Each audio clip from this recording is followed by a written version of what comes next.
Welcome to Educators Without Borders, presented by School Rubric. I'm your host, Charles Williams, host of the Counter Narrative podcast, an educational consultant, and the principal of Plato Learning Academy in Chicago, Illinois. Today, we have an extremely special episode because we are joined by three of my principal counterparts from schools around the world. We have Michael McWilliams from Texas, Dan Edwards from England, and Lee Hole from Dubai, all of whom are site-based principals at all these different schools around the world. Now, look, before we begin, I understand that we have no women on this panel, and some people were a little upset about that. But here's the thing, right? There are plenty of wonderful women leaders in education, and we do have a diverse panel today. And I promise you that School Rubric has plenty of panels coming up, some of which will be female focused. Now, gentlemen, it's great to have you here today, and I want to thank you for your time. So we're about to get into the first question, but before we do, we want to ask everyone in the audience to make sure that you hit that like, subscribe, or follow button so that you stay tuned into the latest content from School Rubric that features educators from around the world. Now, since we do come from such diverse backgrounds and schools from all over the world, I thought it would be great if we could start by sharing just a little bit about ourselves, our schools and some highlights and challenges that the first half of this school year presented. So in my case, as I've already mentioned, my name is Charles Williams, and I am a K-8 principal at a contract school on the far west side of Chicago. Now, this year has been interesting because obviously we've shifted to remote learning at the end of the last school year. Now, for us, the biggest challenge is to make sure that our students have equal access to all of the different platforms and equipment that they need to be successful. Right? That has been our biggest challenge, like so many different schools around the world. But here's the thing. We've had a great deal of success simply because we have focused on our students. We have shifted our ideologies about education, and we've made sure that we've put people first. And because of that, we've focused on our staff, our students, and our community, and we've seen some great things. So with that being said, Dan, I want to pop over to you. Yeah, well, my name's Dan Edwards, and good morning and good afternoon to wherever you are watching in the world. I'm principal of Woodstock Primary Academy in Leicester in the Midlands of the UK. And we're a part of a multi-academy trust called Learning Without Limits Academy Trust. And I think one of the challenges for us right from the start of the term and when we started to allow children back into our schools at the end of the summer term was primarily the safety of the site and making sure that we could safely invite children back into schools. And for our focus was to make sure that, we had all of the safety measures in place. We had a really rigorous risk assessment to make sure that any children, from our nursery all the way up to our year 6 and our 11-year-olds, were making sure that they could be safe and make sure engage in an education that would re-engage them with the time that they've missed. But most importantly, I think for us was about making sure our staff felt safe to come back into the building and after a period of absence, and that our parents felt confident that schools were a safe place to return in such, adverse conditions and a very interesting media kind of perspective on the whole thing. We wanted to make sure that parents felt safe and secure that we were making the right decisions as a school and as a wider trust. But most importantly, we wanted to get back to learning as best as possible, but in the safest way as possible as well, really. So yeah, that was really one of the big challenges for us, was to make sure that people felt confident and happy coming back into the school and on our school site. Absolutely, Dan. Safety and confidence are absolutely essential. So Mike, I'm going to turn it over to you. Hey, I'm Michael McWilliams. Greetings from Texas. This is amazing opportunity to collaborate and dialogue with educators all over the globe. I am a career principal. 21 of my 25 years in education has been spent in a leadership role. And this has been a year unlike anything that we've ever seen. Here we did a hybrid model. So we started school in August, and I started with a small group of kids, and then that grew. About 2 weeks later, additional kids came, and then even now I have what's called connected learners and face-to-face learners. So I have kids learning virtually and kids in the building, and that has been a huge challenge to keep in mind what our mission statement is to prepare for the future today. So we know that each day that kids are in the building or at home, we have that responsibility to help prepare them for their future. So just making sure that we do that in excellence every day has been a challenge. Most definitely all of the PPE, all the safety protocols. Our staff challenge has been not only to make sure that kids are safe, but to ensure that we are doing those things every single day to ensure that they are still learning and that they're learning at high levels. And, just the fact that we have to achieve that in a face-to-face and in a virtual setting has been a challenge, but we are doing well. I commend the teachers and the staff. We were recently named a model school for Solution Tree, a model PLC. We got to acknowledge that 2 weeks ago. And so huge challenges, but I'm very proud of the people that I serve.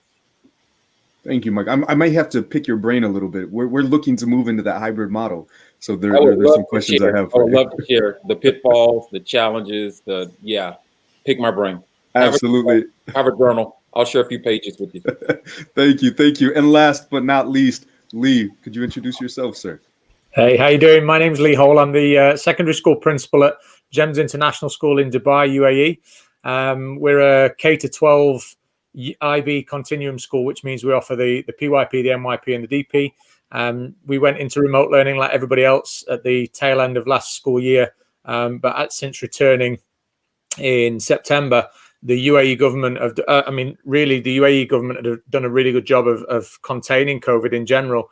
And part of that is that they've been so stringent and so strict with their policies and procedures around the way that we live in the country. And school's been no different. If anything, they've been even more stringent with their approaches to schooling, which has made it a real challenge for us as a school to come back to school. But we are back in the school environment physically, following the procedures and policies that they've got in place, which includes social distancing for students, wearing of PPE, certain practices that aren't allowed, certain exchanging of items, etc., etc.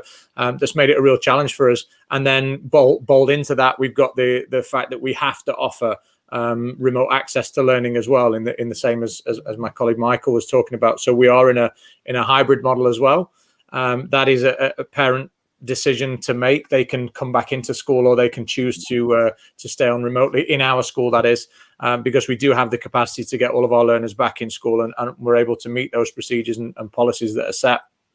And I think the biggest challenge for us has been the requirement to be agile with our thinking and agile with our approaches to everything. Agility has been one of the things that's been the greatest challenge, and being able to change week after week and day after day to things that come at you or challenges that you face has been exciting and challenging at the same time. But it's certainly been a different year for sure. Well, Lee, thank you, and it is great to connect with you again. And to all of our panelists today, I want to say thank you for these great introductions. And it's very clear that we have many differences amongst us, but we also have a lot of similarities, and therefore opportunities to learn from one another. So with that being said, let's jump into our first question, which comes to us from Sloan P. Joseph, an IT coach and equity advocate from Simpsonville, South Carolina.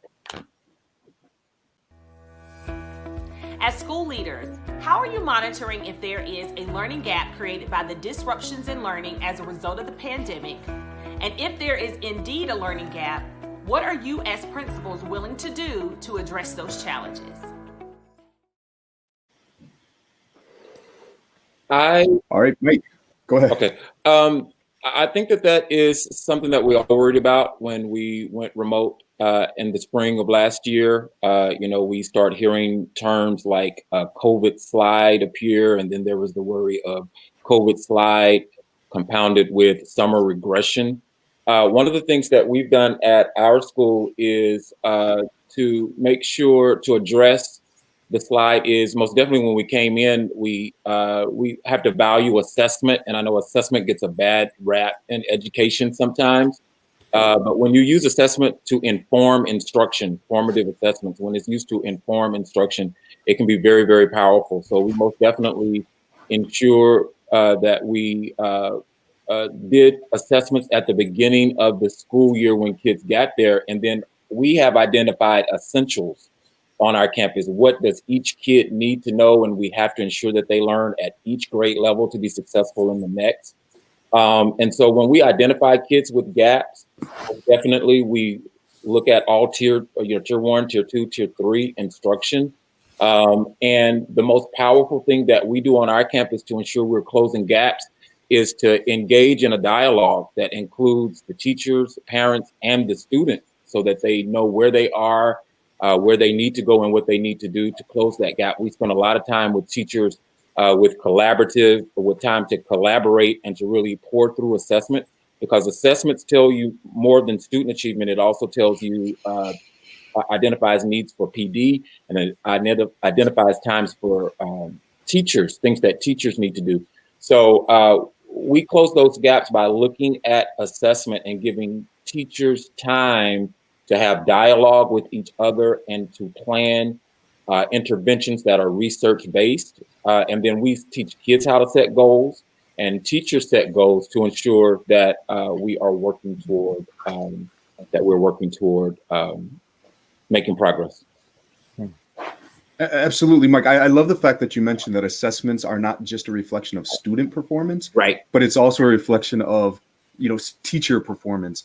And if we open our mindsets like that, that's a game changer. But I think Dan may have something to say as well. Dan, do you have anything to contribute? Yeah, I think what we need to do is, I think we're fully aware that children will have missed areas of learning. And obviously we have that summer slide, we have that initial gap of learning during the summer time. I think what we've got to be careful of is that we actually kind of change the methodology on its head a little bit. And rather than looking for gaps, we actually look at the knowledge that children actually have. Because I think every year we will always maybe test children as they start a new year, and there will be gaps in the learning from previous years that have been missed. But I think if we can kind of we've tried to make sure that we've created a set of assessment objectives or objectives of learning that we feel, right, that's a fundamental, very much like Michael, that's a fundamental that we need to move on. And I think as well, it's the timing of tests that's really important as well, that it's not, I think we've got to be careful that we don't just do it at the beginning of a term or at the end of the term, that actually retrieval, checking out prior learning periodically as we start new topics allows us to kind of just shift our focus within our curriculum planning to make sure that those objectives are met as we go along, because I think we have to be careful that we don't delay learning as a part of looking for different gaps as well. So I think we've got to be careful that we don't pull everything back because we've noticed a gap that may have been naturally there, in a natural sense of occur when children do move on, that sometimes there are gaps, and we have to be important that we choose the right gaps to be focusing on. Absolutely. Thank you, Dan and Mike. So we're going to move into our next question here. It comes from us, from Nick DeForest, who actually happens to be one half of the Globetrotting ADs podcast. He is also the assistant director of the events office at the American International School, Vienna, in Austria. Let's take a listen. Hi, this is Nick from the Globetrotting ADs. And I know it's always easy for parents, students, and teachers to sometimes criticize or question school leaders' decisions because they just don't understand the full picture. So my question is, can you share an example of a difficult decision that you had to make for your school this year, why you made that decision, and how you tried to bring your community on board? Thanks. And none of us have ever been in that situation, right? Everybody loves our decision. So Dan, I'm going to kick it off to you. Okay. Go ahead and respond to this one. I think really, the whole term has been a period of challenging situations and challenging decisions. And I think really, trying to maintain the confidence of your parental community has been key in all of this. And I think very clear clarity in the decision-making process is sometimes on a knife edge, in regards to how you balance not only the decision that you're going to make, but also the PR side of things in regards to how you manage that as it transpires. And I think in this situation, we've been very lucky as a school to have very minimal positive cases of COVID. And I think that's down to, hopefully down to our, rigorous health and safety, but also, just the timing of things and the locale. So I think for me, the biggest decision was when we received the call of a positive test in the school, in our school community, is how do we publicize that whilst maintaining confidence with our school community? And it was something that I wrestled with right through the hours of that initial heat of the first few weeks. And a lot of scrutiny was put on schools in regards to that positive cases may have been seen in the failings of systems and procedures. So the most important thing I did was I think, and again, guided by, our wider trust team, was, to be transparent. And in all of this is to make sure that, I personally felt as a school leader, to make sure that I maintained really regular contact with my school community, to be able to talk through the decision-making processes, to make sure that we filled the void of what was, inadequate information not from the school system, but also, obviously the media and the hype that followed on social media.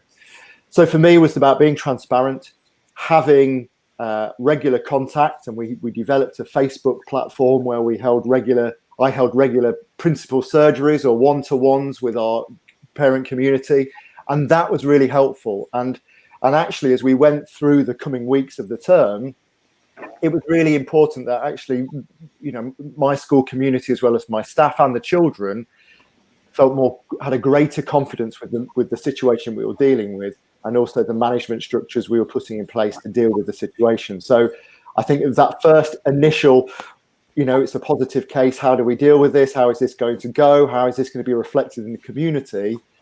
I think it was a case of we'll be open, we'll be transparent, we'll be honest, and actually we're all in this together. So why shouldn't we just explain how it works and how the system is going to manage? And hopefully, that's got us through a term, and our parents have been welcome with that. But I think in all of this, it's such a new experience for everybody that actually being transparent and being open is key. Absolutely. Now, Lee, you haven't had a chance to respond, so I want to bring it over to you. No worries. I think our greatest challenge came right at the start of the year. As I mentioned earlier on, the government gave us very clear indications and procedures that we had to follow for us to open as a school. We had to have students X amount of distance away from each other when they're in classrooms. We have to have signage up. We had to have different aspects of the school set up for different situations. But the biggest difficulty that we had as far as a decision was deciding about whether we would have all students back in school if they wanted to be, or whether we'd go with an A-B model where week A we'd have 50% of the population in, week B we'd have the other 50% in, and that would mean then that half the school would be on remote learning while half the school are in school. And do we have teachers assigned to the remote learners and teachers assigned to the physical learners, and then they flip all of those decisions? That was the biggest difficulty for us, I think, right at the start of the year. And ultimately what we fell upon with that was what our community had told us the year before when we were in remote learning, and the thing that they said that they missed was the connections. Having people in the school building, being with their friends, being with their teachers, that seemed to be the biggest thing that our community told us that they'd missed when they were on remote learning. We also had to think about, obviously, working families and families that had young people left at home having to do remote learning. That had an impact on then the parents that were working. But mixed into that decision then was about, well, what does it look like? We're a continuum school. We've got 3-year-olds down in the pre-K, and we've got 18-year-olds up in grade 12. And the difference there between what's going to be right for an 18-year-old and what's going to be right for a 3-year-old is vast. So again, there came that collaboration between myself and the primary school principal with the head of school in collaboration with it, talking about, well, what's this going to look like? What's the pros and cons of taking this approach versus this approach? And then again, as I mentioned earlier on, it's about then remaining agile and kind of looking at things and saying, that's just not working, and that's going to have to be adapted and changed in some way. So that was a big challenge for us right at the start of the school year, and we continue to reflect on that as we go through the year now, and we're moving into reopening after the winter break, and we're already looking at changes that need to happen with the timetabling, changes that need to be happening with facilities. So it's an ongoing thing, I guess. Appreciate it. Mike, any input on this question?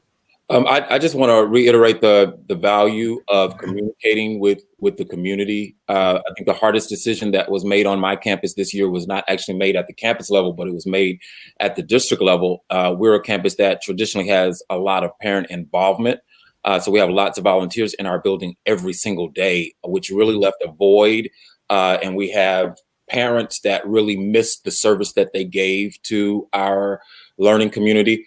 I think that challenging times are the breeding grounds for innovation.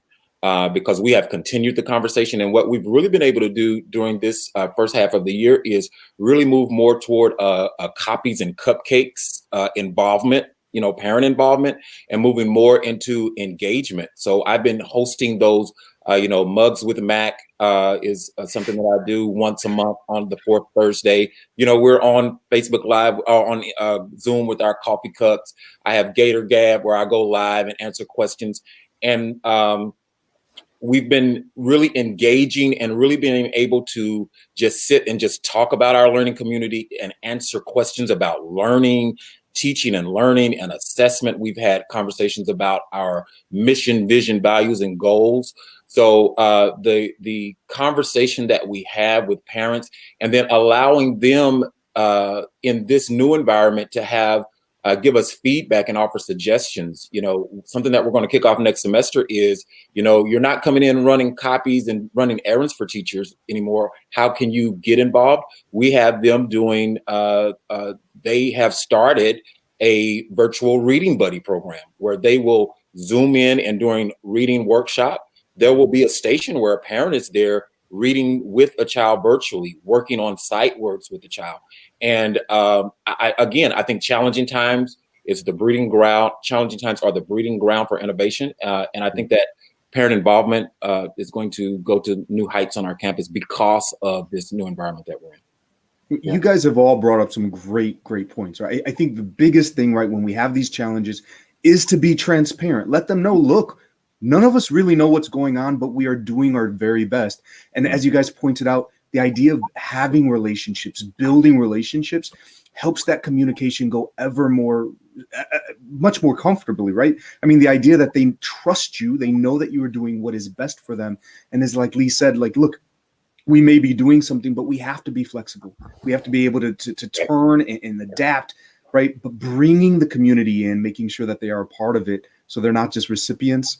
It's a great idea. Thank you guys for all of that. And so with that being said, we're going to move into our next question here, which comes from my great friend, Santiago Meza, who's an elementary principal in Rosamond, California. Now, I love this question because it's super focused and super practical. Hey guys, Santiago Meza here from Rosamond Elementary School, and I have a question for you guys. We're halfway done with the school year, and I'm wondering, as you look at the second half of your school year, what are your top 3 priorities going to be heading back to school after break? Great question, right? We have to be able to look forward. And so with that being said, Lee, I'm going to kick it off with you.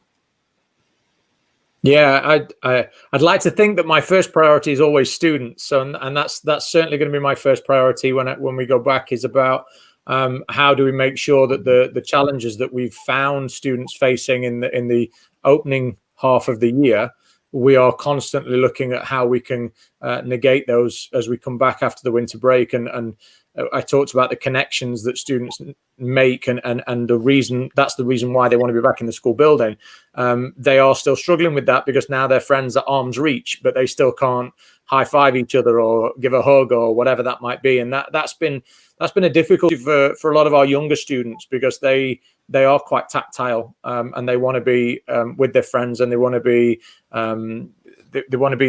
living and having that natural connection. And we've really felt that in the school. Now, there are some relaxations coming with our government with regards to sports participation and things like that. And I'm a huge advocate for those sorts of things. And they're unfortunately some of the things that have been limited quite severely by the restrictions that are in place. So students are the first priority, staff are the second priority, and they've had a horrific time of the first part of this year. The demands that are placed on them, Michael will know this from having to manage a physical classroom as well as those remote learners, is challenging in itself.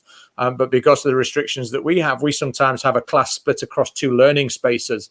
So we've got one teacher operating across 2 learning spaces, and then a third learning space with the virtual space as well. And that's just, it's been really demanding. And I've been in awe of the teachers and what they're able to do. They really are superheroes in the obvious sense of it. And we are looking at ways of that second priority for us is looking at ways of reducing the demands of that and trying to make it something that is a little bit more sustainable. I think that the sooner we get out of this mentality that this is going to go soon. Just get to Christmas and then things will change. Just get to spring break and things will change. Just get to the end of the year. It may not. And I think we've got to start digging in for the long haul and looking at how we can make this sustainable for everyone. And then I guess the third priority is self. And I don't mean self as in looking after myself and making sure that I'm all happy and healthy. I mean making myself more available to the first two groups of people, which is the students and the staff. One of my most enjoyable things, and I think this is common for most school leaders, is walking the hallways and seeing the kids and seeing the staff and going into a classroom. And unfortunately, the first half of the year, because there was so much coming at us, that was reduced for me. So I think for me, it's about the third priority for me to be a little bit more visible to the students and the staff, because I miss them. It keeps me seeing the kids as well.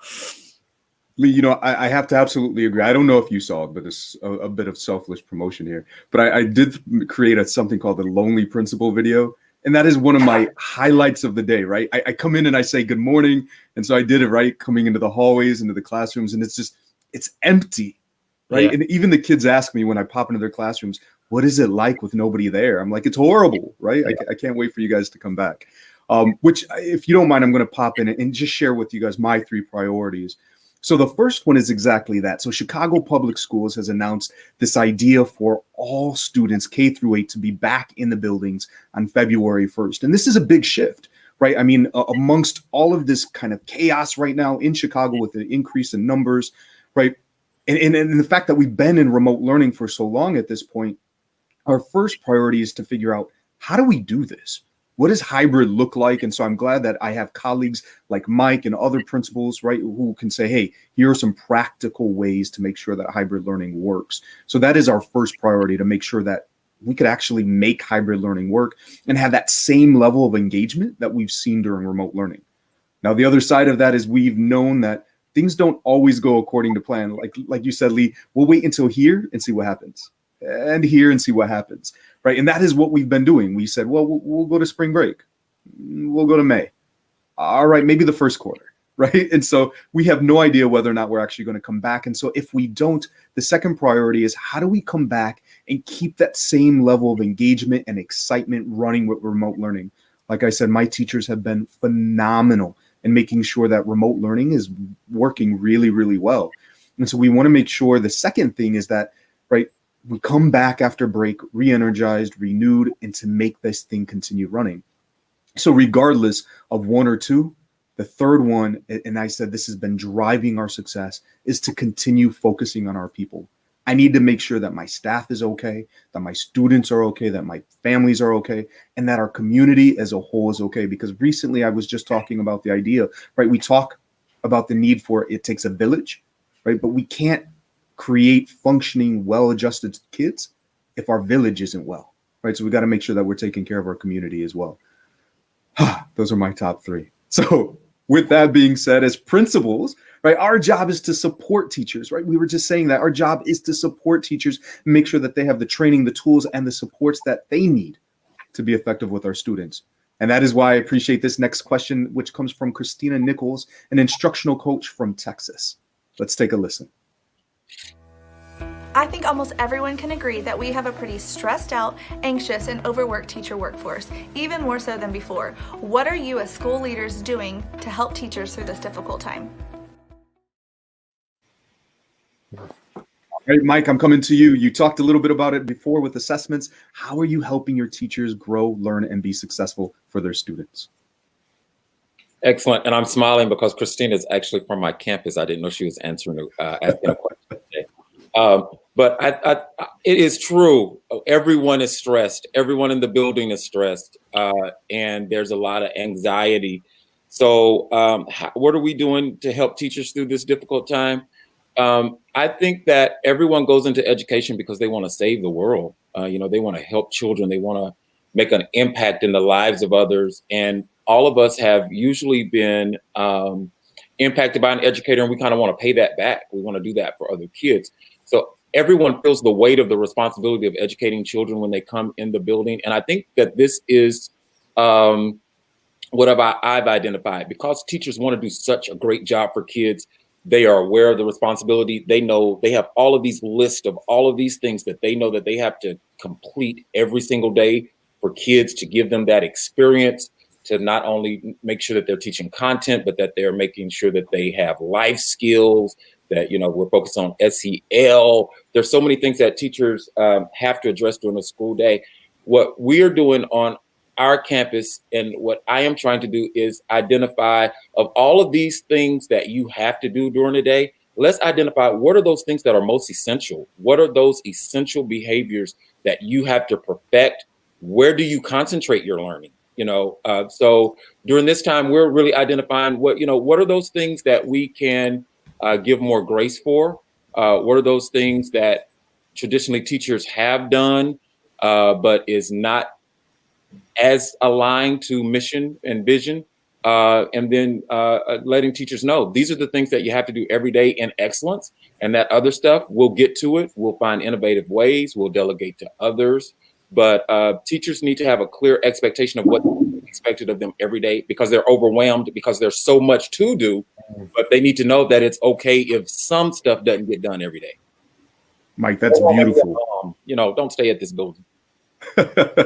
Mike, I would love to have been a teacher in your building, just to say, hey, look, don't worry about that. Focus on this thing. You know, we'll get to that thing later, right? Like, so I appreciate it. Dan, what are your thoughts? I think really over the last term, we've had to really consider the pace of change in the school. You know, we're all obviously working very closely within an operational model, you know, dealing on the day to day, but obviously at the back of all of our heads as leaders, you know, we still have a lot of strategic development to move on with and to actually improve the schools that we work. And I think part of that is to really, one of the things that's been brought home from, you know, to me from my staff, and we've been managing to do this by consulting with all staff on a fortnightly basis on a bit of a, you know, a survey, but trying to capture all of our staff's voice, how they're feeling on a regular basis. And that's really informed me and my leadership team within regards to how we run the school. So the you know, the additional requirements of teachers attending meetings, you know, it's really thrown up the necessity for, you know, how important are meetings in the grand scheme of things? How much time do we need to be really spending after school talking about, you know, sort of the business end of kind of the school, and, you know, talking about those, sometimes those agendas that don't really need to be there, because they're, you know, we're there because we have a meeting on a Monday and that's how it works. So really trying to look at how we run a school very differently without overwhelming teachers. And again, I think, you know, what's come out of the COVID situation is we've managed to look at things very, very differently. You know, the regular events on our calendar, you know, such as parent consultation evenings, you know, a lot of that we've done remotely. We've done that through telephone call. And again, that's had a massive impact on just reducing the additional workload on our staff. And I'm very keen to think of how we can run a school, not with the minimal kind of things, additionality, not the minimal side of things, but really thinking about what makes the boat go faster, what actually is really important, and do we need to do this? And I think it's about leaders streamlining their thinking, really thinking about moving away from the calendar or staff meetings that were in place 2 years ago, because we don't want that. We want teachers to be able to leave school when they can, feel refreshed, feel consulted with, which I think is the most important thing, that any decision we make as leaders has got to come from a consultation between our staff, because again, it might not bear any resemblance to where our staff are currently. And just to make sure that, you know, we're aware of the pressures of staff is the most important thing. I think, you know, we're all kind of sometimes at risk of seeing well-being as treats in a staff room on a Friday afternoon, but that's okay. But if the systems and procedures we've put in place as leaders has allowed teachers to feel so run down that the only thing they crave on a Friday is a donut in the staff room, then we need to think about how we're running schools in this new time. And I actually feel that, you know, we're in a position of huge change for teacher welfare and teacher development that we shouldn't miss, I think. Dan, well said. Well said. You know, my staff, we just had our virtual holiday party, and they asked me, well, why do we only do this for special occasions? Like, why do we suspend the meeting that we have every Friday, which, like you said, has just been a thing that we've always done.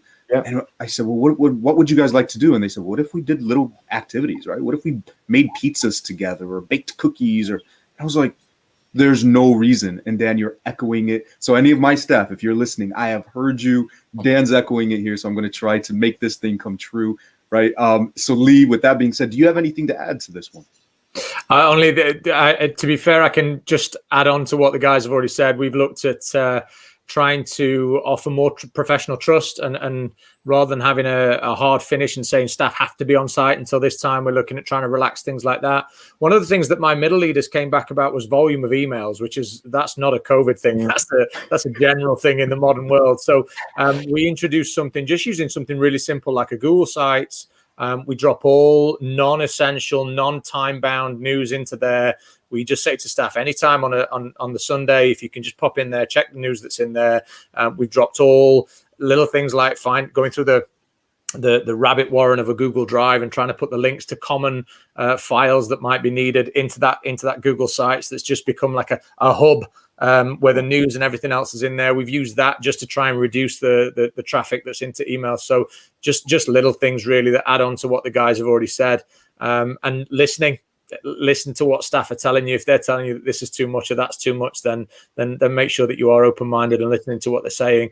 And the only other thing I'd say is that we've done, like the guys have already said, we've looked at reducing some meetings down, looking at agendas, and those of you that might be familiar with a guy called Dave Brailsford, who was the performance director of British Cycling. That was one of the big things that he did when he took over with British Cycling, was he looked at meetings that were taking 3.5 hours and looked at the agendas and said, hang on a minute, that shouldn't be on agenda. That shouldn't be on agenda. No meetings more than 30 minutes, and really drew that back. So yeah, all those little tips and tricks that I'm sure everybody's looking at trying to find those sorts of things anyway. Absolutely. Thank you, gentlemen. And with that being said, we are going to move on to our next question, which actually comes from the other half of the Globetrot and AD podcast. So here we have Matt Fleming, who is the athletic director at the American International School of Budapest in Hungary. Let's take a listen and get ready to jump in on the other side of this question. Hi, folks. This is Matt from the Globetrot and ADs. You know, a lot of people have been talking about the future and new normal of work, in which there is more reliance on digital communication and remote or at-home work. So my question is, what do you think the future of education looks like? Will education follow a similar pattern, or do you expect for everything to go back to the way it was eventually? I'm looking forward to your answers here on School Rubric. Thank you. A great question, right? Everyone's talking about the new normal and what that's going to be. Dan, what are your thoughts? I think genuinely I have a lot of fear about the new normal. I know that sounds very pessimistic in these times, but I feel that remote learning, I think, is great. It allows us to have a transactional process between teacher and pupil, and we can share learning via a variety of different platforms. But what worries me is the real pedagogy behind that, and actually how effective is that as a learning method. So I think there's a lot of work to be done in regards to how we use remote learning in a really effective manner, rather than just a method of posting work and acknowledging it. I think secondly, I worry also, I have concerns around how we're going to support those children who are in the early stages of their education. So our nursery children and our children in our early years foundation settings, because, remote learning and, that kind of transaction or interaction through a screen isn't what we need to be doing. We do need to be providing activities which are developing their gross and fine motor skills, and making sure those early signs of reading and speaking and language and communication are there. And again, I don't think remote learning allows us to access that. And more importantly, I think there's a high proportion of children with special educational needs, and I very much worry about how that will work in a remote setting. And I feel there's educators up and down the country, and I know I can speak for stuff in my school, that we're really thinking about how do we tap into either a platform or something where we can really develop not only those kind of learning objectives, but those life skills and those kind of developmental skills that are really key to personal development, but also to access learning itself. So I think there's a great deal of work to do around remote learning, and I think we're at the early stages of it all. And again, I don't want to speak on behalf of everybody, but I think, we're at a point where we're dealing with a global pandemic, and one of the biggest, kind of immediate, the antidote to all of this is remote learning. But I feel that we need to have a global response to how that looks like, because if not, anything that's put in place, just very quickly and to fill an emergency, my concern is it will grow and snowball into something that educators then can't take back and actually fix, because we've not had the opportunity to kind of embed how it looks and how it works in the early stages of that. I think the positive out of remote learning has been learner independence. And I think this is really key in regards to how we structure our schools. I've seen lots of children through our interaction with parents over the summer and during lockdown, where we've seen younger children accessing work of those of older children, because, there's an abundance of activities available over the internet, and parents have got worksheets, and it's immediately work that might be maths work, which is a year above them or whatever, that they've kind of knuckled down and had that level of independency.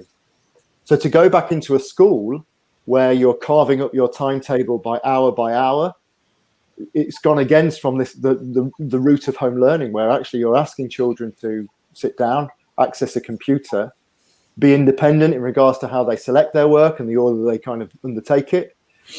But then we bring them back into a school where it's very much instructional, and we're saying, right, we're going to have an hour of maths, hour of English, we can do some geography work. Well, actually, should we go to a point where children can say, these are the things that we want to do today, these are the things we want to cover, I'm here to facilitate, it's over to you. So I think we're in a position where we can create a new way of learning, but I worry about some of the key and core concepts and the things that we need to explore that are only done through, face-to-face teaching. Dan, I'd have to echo many of the same things that you've said, right? I agree remote learning is a great tool. Do I think that remote learning is the answer? Absolutely not. But it is a tool that we now have that most people know how to use. And so how do we implement that correctly, right? And as Lee mentioned earlier, it is not a one size fits all, right? I have a K-8 school, and so I have seen the struggles of my babies, right? How do you begin school at home, right? Those very foundational aspects of learning and education. How do you do that remotely when I don't know how to operate a device? I don't know how to identify numbers to turn to that page, right? There are certain aspects of education that this isn't working. But what we do know on a large scale is that there have been elements of education that we have pushed back against for years, right? Archaic grading systems, right? Archaic methods of assessment, even, accountability, school accountability measures, right? And how they're getting ranked. And we're sitting there and always saying, look, there's something wrong with this, but it's what we knew. It worked, right? Because we had a system that met that. But what we're now starting to see is that our needs no longer fit the system. And so there becomes a question of, do we shift our needs because the system isn't working, or do we tackle that system to address our current needs? And the idea for us to go back, it scares me. Right. And I really do think that so many educators, and I won't say necessarily just the people in the buildings, but those outside of the buildings, those who forgot what it's like to be in education, or those who have never been in education, want us to kind of fit back into this model because it is what worked for the world as a larger whole. Right. But what we're seeing right now for the last several months is it doesn't always work. We need to push back. We need to create something that's new and different. And I don't have all the answers. I don't think any of us have all the answers, but we need to be open and explore those. All right.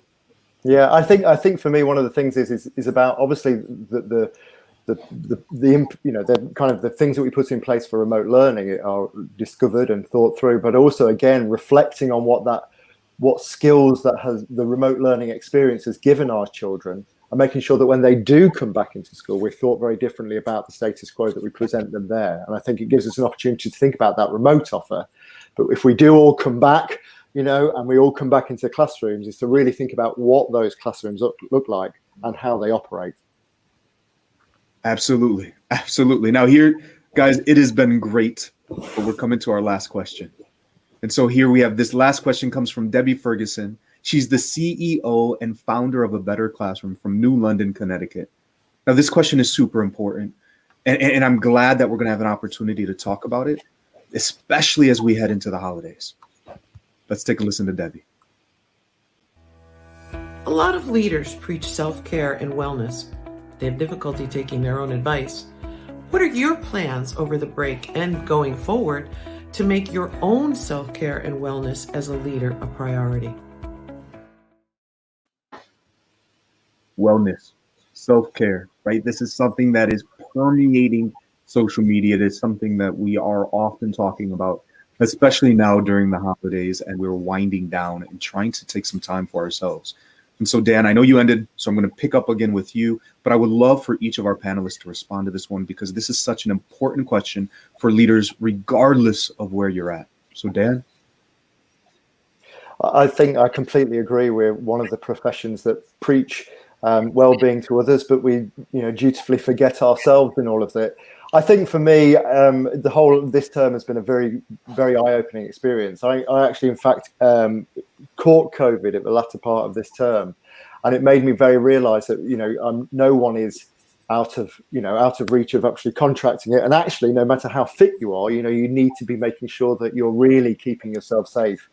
And I think for me, this holiday will allow us to reflect, and to stop thinking a little bit, and to actually hopefully stop thinking about the operational, start thinking about where we go next. But most importantly is to just allow time to switch off, because I think, one of the things I share with, my staff is that it has been a long term, and I'm sure lots of leaders up and down the country and across the globe are very welcome of this holiday. And for me, it's just a case of, stopping, enjoying the things that I like to do outside of school, because I need to make sure that when I come back, I'm well and refreshed and energized to be that person to lead, and to make sure that I can, spot signs of stress and anxiety in my staff, and to support them as well. So for me, my self-care is about making sure that, I'm there to support my staff at the end of this holiday and when we go back. So yeah, I think lots of running, lots of reading, and lots of just stopping and reflecting, I think, is on the agenda for the next 2 weeks. Wonderful, wonderful. Lee, I'm going to bring it over to you. Yeah, I'm going to take your lead, actually, and I'm going to, a bit of a shameless plug. I wrote an article on my blog about the need to recharge your batteries, and I think what I wrote in that article was about that there's more than just the physical batteries. And for me, being away from school is a time for me to get bored. I'm at my most productive when I've had a period of being bored, because I get itchy feet and I want to get moving. I want to get into something again. So I've taken my wife's advice, and I've tried to step away from my emails. I've tried to keep away from the WhatsApp groups as much as I could. I'm getting ready to run the Ras Al Khaimah half marathon in February. So there's a group of staff from our school that are encouraging each other to get out and run. So it's been a long time since I've run around the countrysides of Derbyshire. So that's what I've been trying to do. And I've been getting muddy and wet, which is very different to running in Dubai. Playing a bit of golf with my father while I've been back in the UK, which again is getting me muddy and wet, and very different to golf in Dubai. Reading, and just, like I said, just trying to recharge those batteries in every sense of the word. I've got a wonderful leadership team and a wonderful team of teachers, and my assistant principal actually has picked up the reins while I've been away, and he's doing some of the administrative work while I'm switching off, and he's a great guy and doing a great job. So I'm very happy to have people like that around me, and very blessed to have people like that around me. So yeah, that's for me. Absolutely. Thank you so much. Michael, what about you? I'm a list maker. So I've created a list of things that will fill my tank. I think that I have been guilty reflection, not just COVID, but I think COVID this time really helped me really understand and recognize the fact that I've been leading on empty for a while. So I've created a list of things that fill my tank, things that I want to try, or things that I've just neglected doing, that I enjoy doing, that brings me pleasure. So I created a list to fill my tank. I'm a data nerd. I like data. So the way that I keep my calendar, every activity that I do, personal and private, goes on a calendar, and I color code it. And looking over my calendar, not just COVID, but for a great season that extended before COVID, purple is what I call Mike time. And I've not had a lot of purple on my calendar in I mean, just the reflection. I was like, you've been telling people, go be a mom, go be a dad, but you've not been everything that you do is related to a work-related task. So that's my goal, is to get some more purple on my calendar, to do some things that I enjoy. I've been journaling a lot, and I think it's important for leaders not to allow the position to make you lonely, but you have to give your emotions a voice. So I've been journaling to do that, and then just seeking out others that I can share, just whatever's on my heart for the time. So that's my plan. There's lots of reading and lots of things on that list to fill my tank. Nice. I love that, right? I'm going to use that, the purple time. But before I close things out, Dan, I want to come back to you.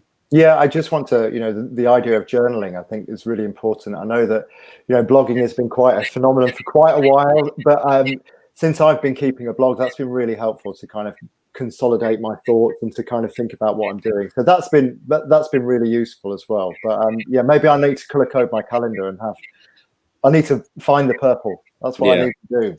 Find the purple. I have purple.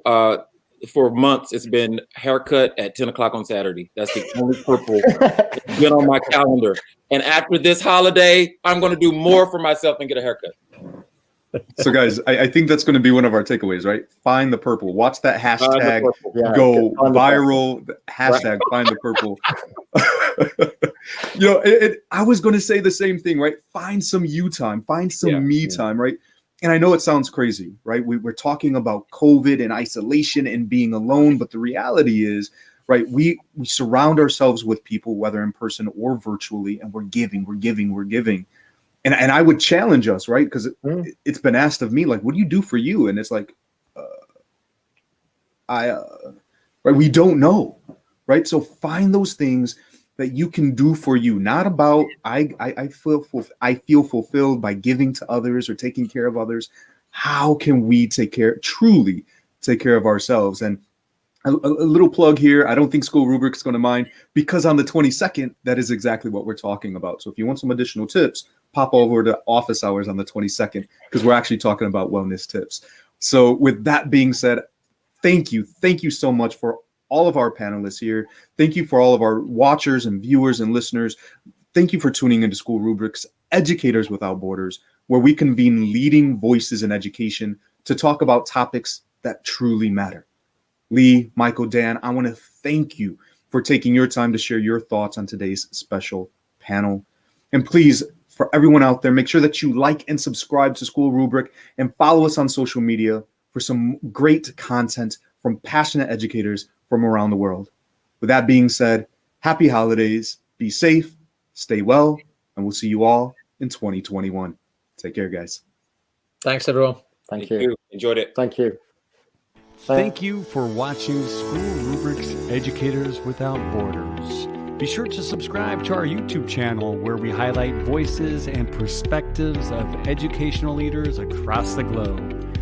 To stay in the know with our latest upcoming panels, interviews, tutorials, and more, make sure that you follow us on social media or visit us at schoolrubric.com. Thank you.